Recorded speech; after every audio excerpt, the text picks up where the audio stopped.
Hello and welcome back to another beer review. I'm Ben the Beer Lad, and today I'm going to be doing the sixth what was it?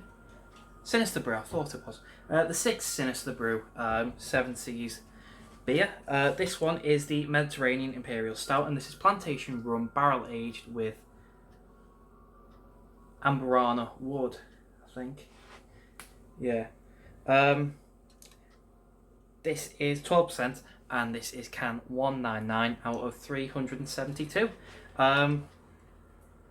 So it's been a little bit since I've done the rest of the series. There they are.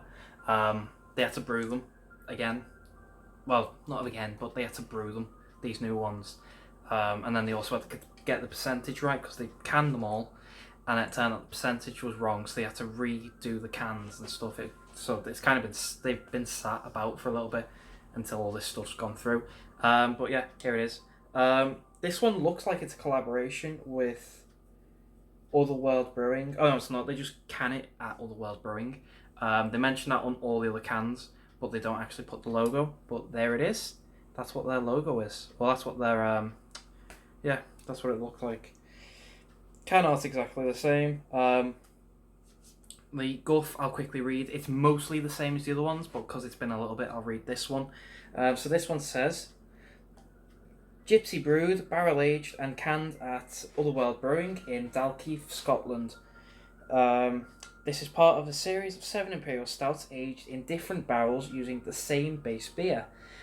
This one is a bit different as it was blended with Otherworld Brewing's excellent Cerberus Imperial Stout in the barrel melding together to create a rich chocolatey delight along with vanilla and spice flavors from the Brazilian AmburanaWood. The name of the series was thought up by Paul Newton of beerprime.co.uk, a beery podcast. It's worth checking out. And of course, the excellent artwork has been done by the awesome Charlie Snowden. This delicious Imperial Stout is ready to be drunk now, but will age quite happily and evolve into something else over time. Share with a mate and serve at whatever temperature you see fit. This has been in my fridge, so this is probably about 5 degrees at the minute.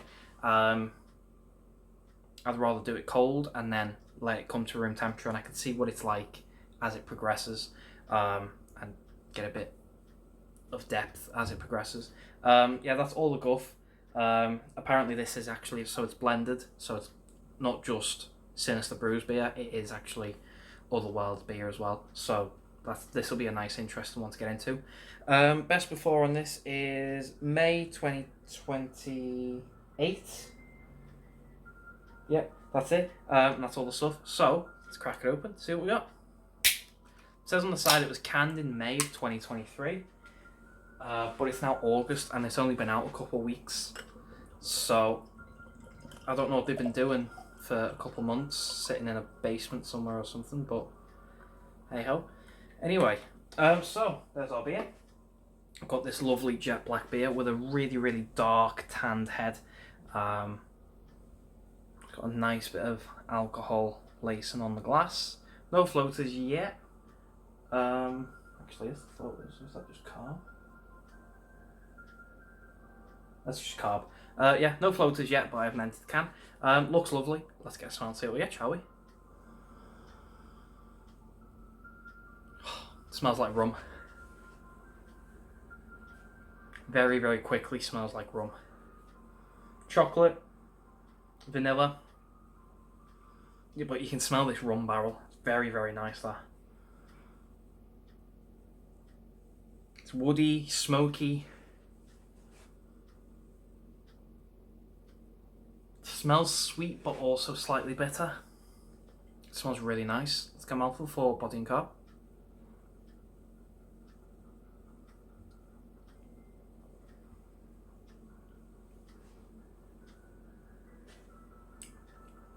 Carb light, body is full. It's velvety, it's rich, it's creamy, it's very oily, very, very easy to drink. So far so good. Let's get a big old taste, shall we? Cheers.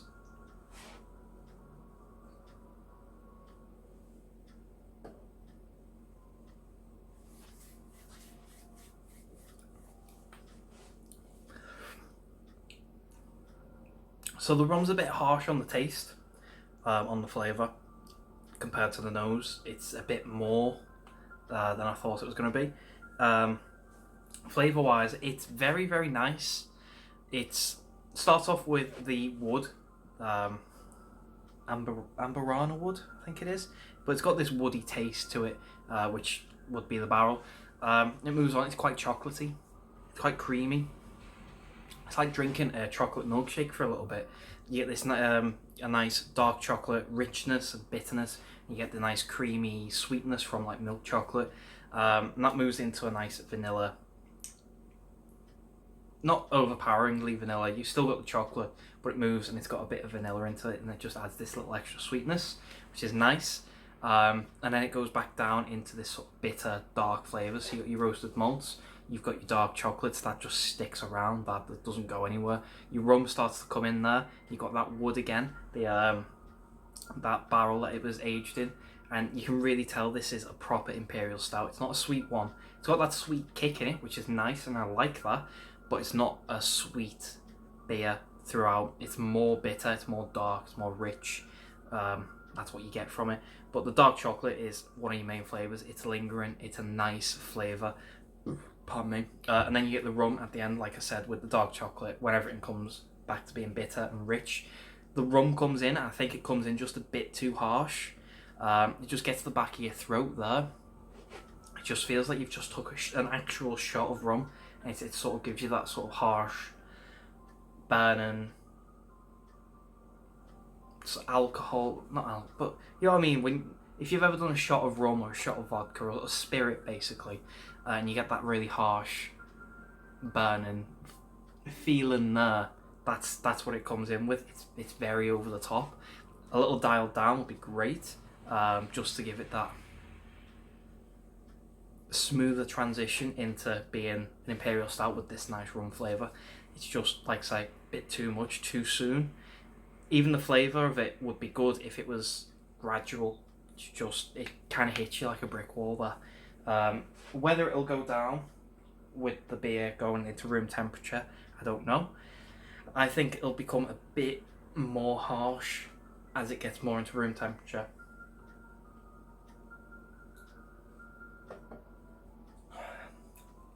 Yep, nice woody, chocolatey, dark chocolate, milk chocolate, vanilla. You get that nice. It's nice, and then you just get that hit of rum. It's just like taking a shot, and I don't really want to feel like I'm taking a shot every time I have a mouthful of my beer. It's not the best, but it's flavour-wise is good. The rest of the flavour's nice, because the rum doesn't really linger around either.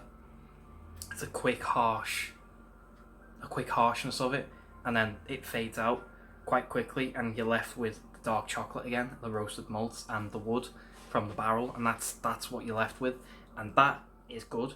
And like I say, that bit in the middle of the sweetness, the chocolate and the vanilla, that is also really, really nice. Just a little bit of rum, just a bit too harsh for me. But yeah, that's what the beer is. It's very nice. You can tell it's got a bit of effort into this one. Well, I'll say this one. You can tell the whole series has had effort into it, especially if you drank them back to back. I haven't. I did with these 5. I kind of went back to back with them. I've had a little break, come back and found this one and the other ones in my fridge. Not my fridge, it's on my table. So I'm looking forward to drinking that one as well. I still think the Heaven Hill is the best one out of the series so far. Don't think it can be beaten. Heaven Hill, or was it Lowland? Yeah, the Lowland Barrel Aged. Them two were the best ones, I think. Can't be beaten. This one's good, but I don't rate it as highly as the others. Still nice though. So, I'm going to have another mouthful and then I'm going to go away and enjoy it.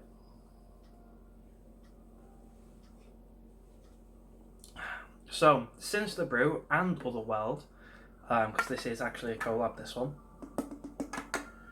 They're 7 Seas. It's 6 beer in the 7 Seas series, the Mediterranean Imperial Stout, which is the Plantation Rum Barrel Aged with AmburanaWood. Out of 10, I think that is a solid 8. I think it's nice. It's not my favourite, that one. but it's still good. I feel like there was something to do with the can that was different from the rest. I don't know. Anyway, it's getting an 8 out of 10. I think it's nice. It just could be a bit better. So if you have had this before, please let me know. Let me know what you think. If you like it, if you've not had it, I'll leave a link to 7Cs below. You can't get it from their website. They only deliver to special shops. So I got mine from Priesttown. I don't know how much it cost me. Probably about £9, £10. It's a bit expensive, but it's 12%. It's 12%, and you don't really get it until that rum comes in. So that's a nice little hidden thing there. You don't notice it. But yeah, it's 12%, so I'll probably pay about £9, £10 for it. Not entirely sure, but go into Priesttown if you're in the area. Go into your local craft shop if you're not in Preston. Just give it a go, see if you can find it. It's nice. It's nice enough to just pick it up and try off of my word alone. So why not? If you like the video though, thumbs up, thumbs down, all that usual stuff. If you want to subscribe, consider doing so, because the show must go on, etc., etc., so on and so forth. And I'll see you later. Bye.